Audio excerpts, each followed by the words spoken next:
Welcome back to part two. So here we are talking about the village, the culture, and there is more to come now. The part that everybody usually likes, which is related to food. So, what the archaeologists say is, in the caves they found most of shell maidens. So, which means that these people were eating shells or mussels, which is the seafood, which is their brain food. And when it comes to us today, we're still eating seafood. And this is what we are going to share with you guys today. If you see, it looks yummy. It does indeed. Also because if I don't know what the sauce is underneath the shell, but it's a typical sauce that I see when the mussels are actually served in restaurants. So Yes. I don't know if you can explain a little bit more about that.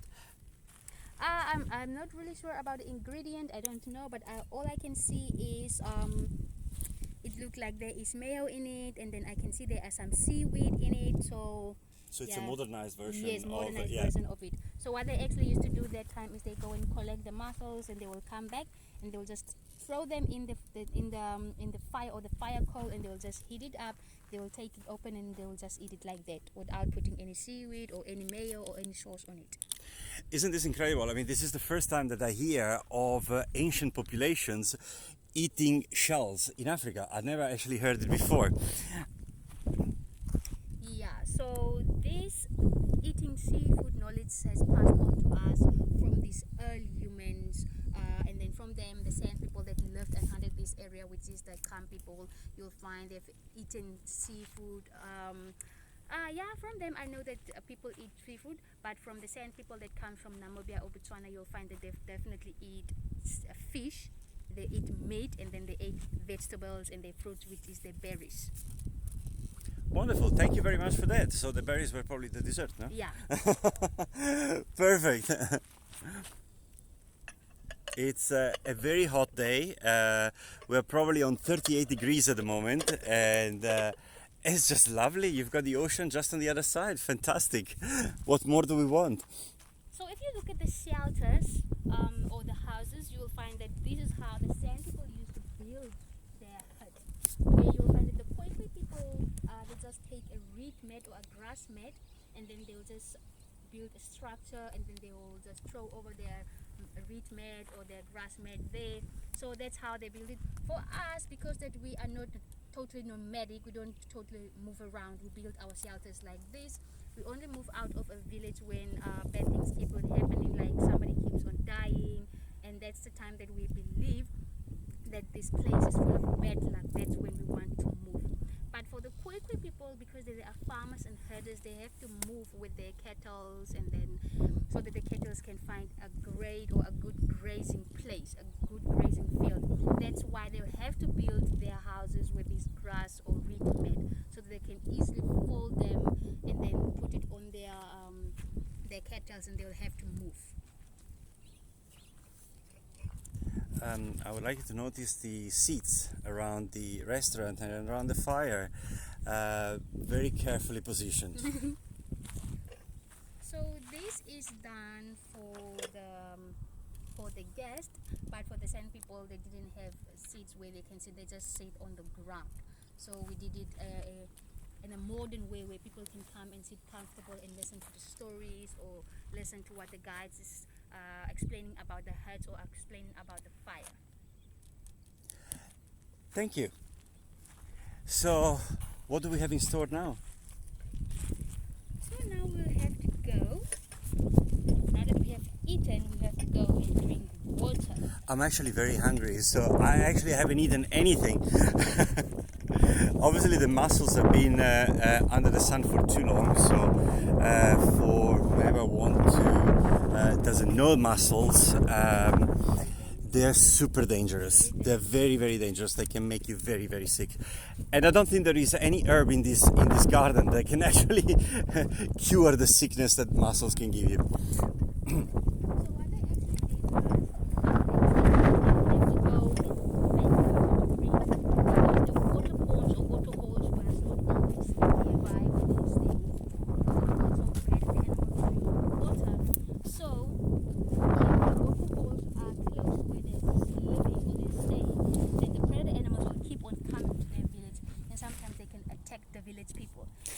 why the water holes have to be far from the place where they are staying. What predator animals are we talking about? I mean, especially. We are talking about lions, hyenas.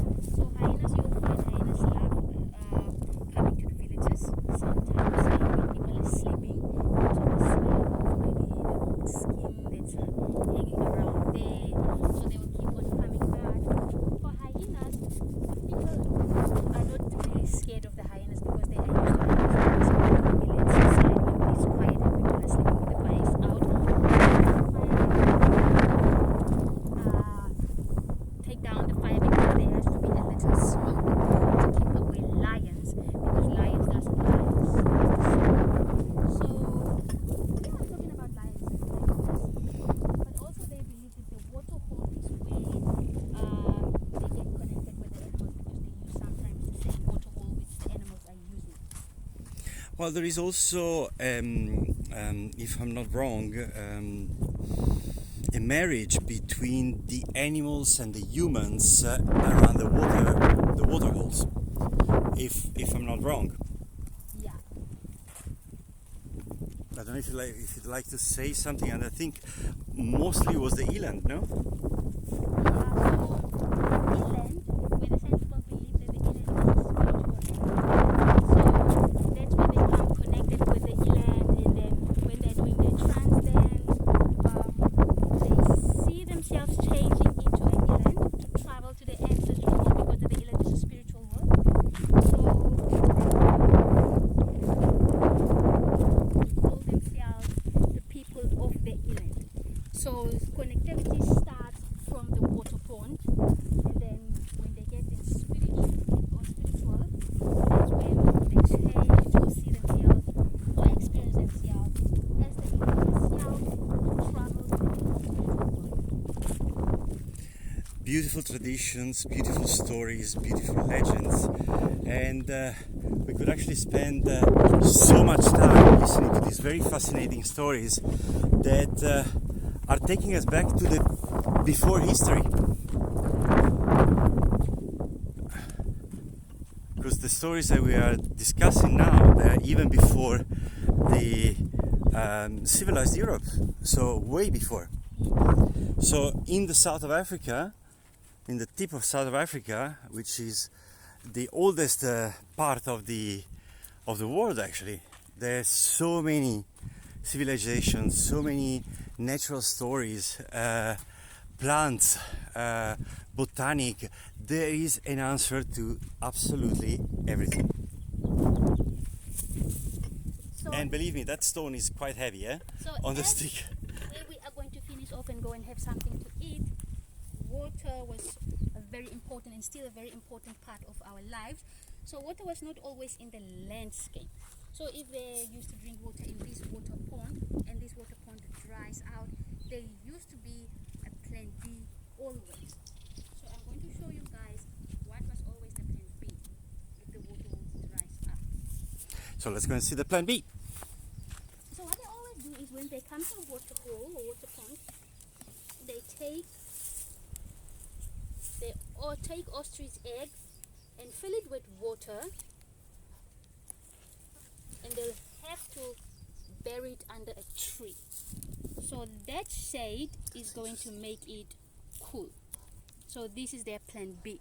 So this is their water. And then they take a branch of a tree, clean it, and they will have to use to close it so that no dirt can get into it.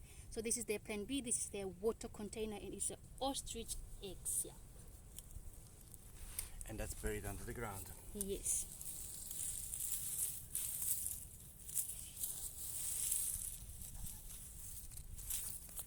I've been attacked by ants. Okay, am I going the right direction? Yes.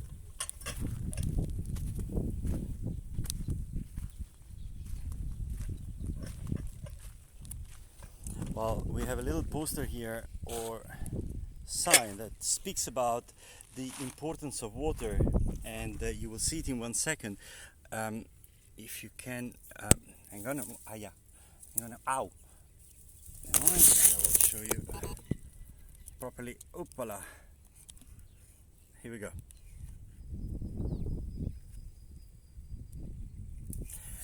So water is always been a very important necessity, primary need.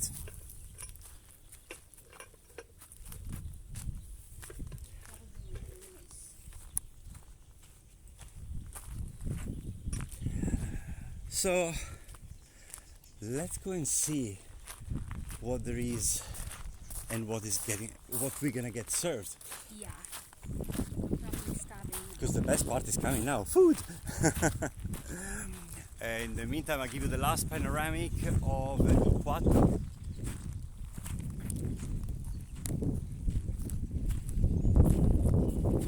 And it's beauty, absolutely beautiful.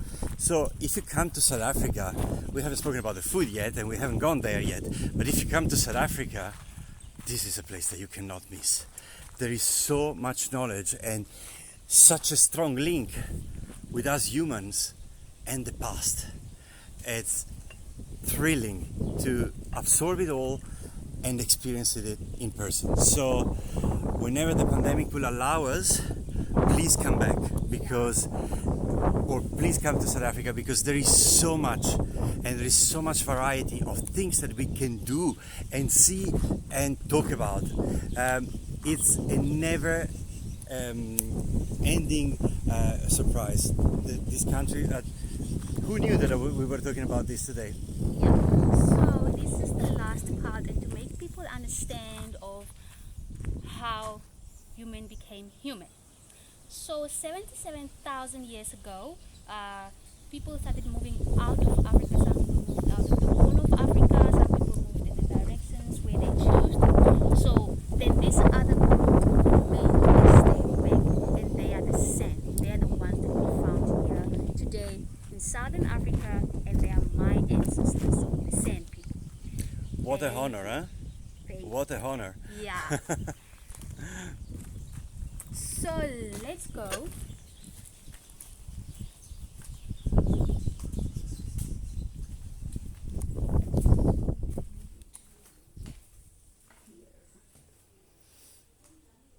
I will show you in the meantime the beauty of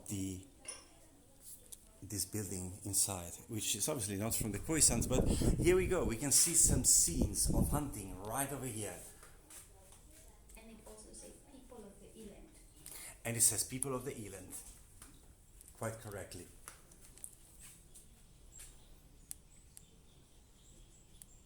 And then you can see the different quotation of different groups. Here you can see the different quotations of the different group. Here you can see from the Wansik people. There is one of Naro, and there above it you can see it's about the Buga quiz, and then at the other side of there you can see the Kumani. Absolutely fascinating. And there they also talk about being connected.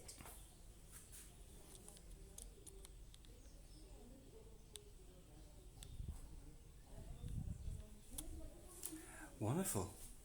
I can already smell it. And through here you'll find here is our craft shop where we sell some of the things that comes from the communities, and then we take the money back to them. And here are some of the stuff that we also buy from Cape Town, and this is from Kalbai. The material is from Kalbai, but the printings are sun printings.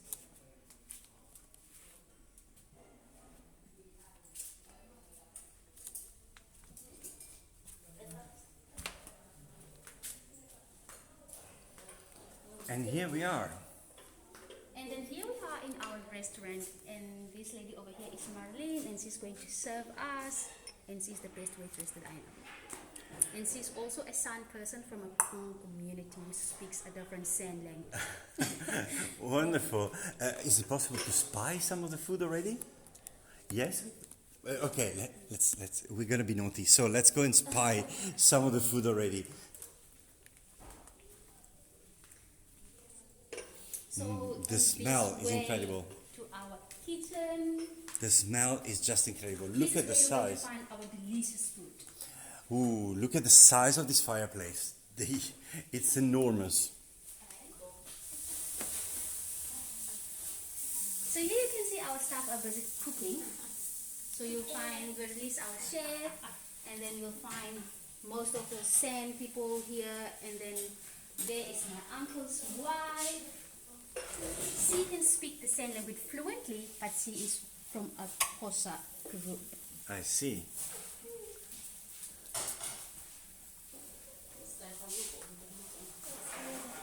And here you can see they are preparing our yummy food. And here we go. Can I just slip in the kitchen for a moment so I can show our followers what's happening here? And what do we have here? It's kelp gnocchi, so this is actually Italian. But we call it potato cloakies to make it sound more Afrikaans. And then some grey oyster mushrooms and some pink oyster mushrooms. And that's how us cook that because of the power outage we are creatively eating up today. One of the beautiful things of living in South Africa as well is the power outages that we keep on getting constantly. And it's fascinating. Okay, I say it now, but I didn't say it last night. But it's fascinating to see how we change our life around. So, like the kois in the desert, there's also the desert elephants in Namibia. And the desert elephants adapted themselves to the fact that they had no water. So their trunks have become so strong that they can actually dig deeper and deeper into the sand and excavate the roots and find water. And the same happened to us. The same happened to the kois. The same is happening to us with the load shedding, which is the power outages. So we can all adapt. The message is we have learned a lot from our ancestors. We are still learning and we are still evolving and we are still, with time, changing our way of doing things. So I am passing the last words to Nashada. So this is going to be my last words to you guys. I am really happy that you guys decided to join us today. So because that you guys are listening, maybe you are going to take this message and everything that you learned today to other peoples, to come and visit us and to come and learn these things that you guys are learning today. And please do. With us. Please do. If the load shedding is gone, we are going to have some lights, and maybe that's the time that people are going to see some of the videos into our museums or heritage centers. And if the lockdown is finished, please do come to South Africa and come and visit us. We have yummy foods, we have tours, accommodations where you can stay and then experience the sun life. Isn't that wonderful? Well, from Khwa, this beautiful sun village, I am struggling to turn the camera around, and I'm going to do it like that now, in a very primitive way, but I am going to come back to you and I am going to say goodbye to all of you who you followed us, and it was a very interesting experience, a very beautiful experience where we learned a lot about our ancestors and our past. So I thank you all, and till next time, God knows where we will go.